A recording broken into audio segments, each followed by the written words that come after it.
Coucou, bonjour à tous, j'espère que vous allez bien. Aujourd'hui, nous allons ensemble réaliser le cube de bouillon fait maison, riche en goût, entièrement naturel, sans aucun additif ni conservateur. Un cube que vous pouvez utiliser pour vos soupes, vos ragoûts et bien d'autres plats encore. Donc pour en savoir plus, je vous invite à regarder la vidéo jusqu'à la fin. Comme ingrédients, nous aurons besoin du persil, de l'ail, du gingembre, un peu de poivron, du poireau et des ciboulettes. Nous aurons également besoin de l'oignon, une carotte découpée en dés et 2 ailes de poulet. Puis nous aurons aussi besoin du sel et enfin de l'huile. Pour commencer, je vais ajouter l'huile dans la marmite. Et ensuite, je vais ajouter ma carotte. Donc, tous ces ingrédients-là ont déjà été découpés bien en avance. Et là, je vais aussi ajouter l'oignon.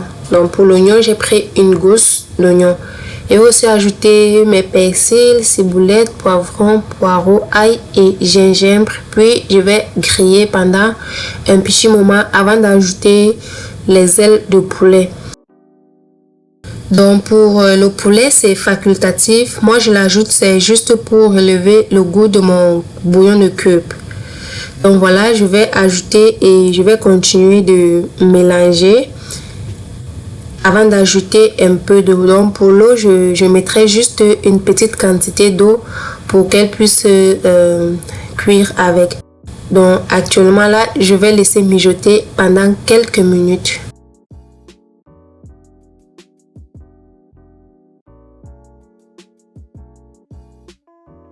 Donc voilà, une fois que mes légumes ont ramolli, je vais pouvoir descendre du feu, attendre qu'elles refroidissent avant de pouvoir mixer.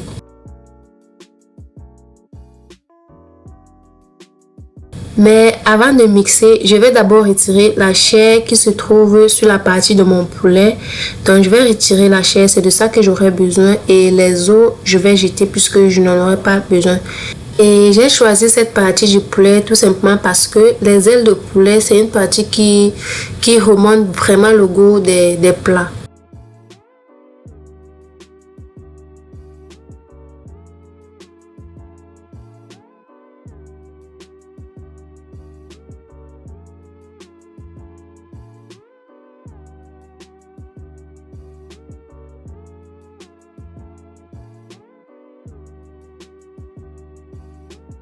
Donc voilà, une fois que j'ai fini de recueillir ma chair, je vais ensuite ajouter dans mes légumes que j'ai déjà mis dans le blender pour pouvoir mixer.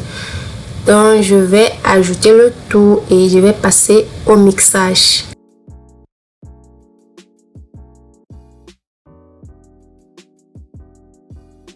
Donc voilà, après avoir mixé, nous allons ajouter notre mixture dans la poêle et réchauffer un peu, juste l'occasion pour retirer un peu d'eau qui pourrait s'y trouver.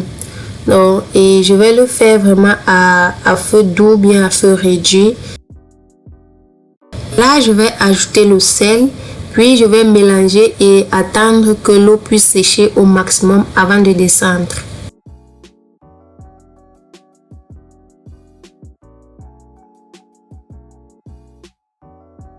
Là, c'est bon, je pense que je vais pouvoir descendre du feu.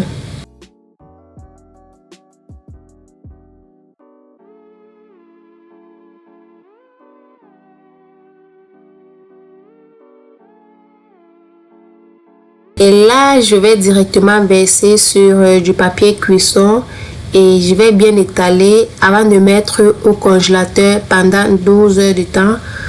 Ou encore juste le temps qu'elle puisse congeler. Donc dès qu'elle va congeler, je vais retirer.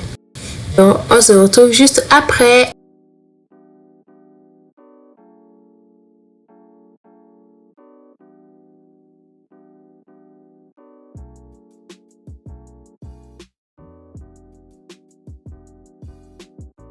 Donc voilà, notre cube fait maison est fraîchement sorti du congélateur. À présent, je vais pouvoir découper en morceaux. Et une fois que je vais découper en morceaux, je vais remettre au congélateur. Et chaque fois que j'en aurai besoin, je prendrai juste la quantité nécessaire pour la cuisine. Donc vous voyez, c'est mieux que les cubes industriels parce que c'est tout naturel et c'est sans additifs ni conservateurs. Donc je vous le conseille de le faire à la maison. Donc voilà, c'était tout. J'espère qu'elle vous a plu. Si c'est le cas, n'oubliez pas de liker, de partager et dites-moi en commentaire ce que vous avez pensé de la vidéo, de la recette. Et on se retrouve à la prochaine vidéo. D'ici là, portez-vous bien. Bye bye.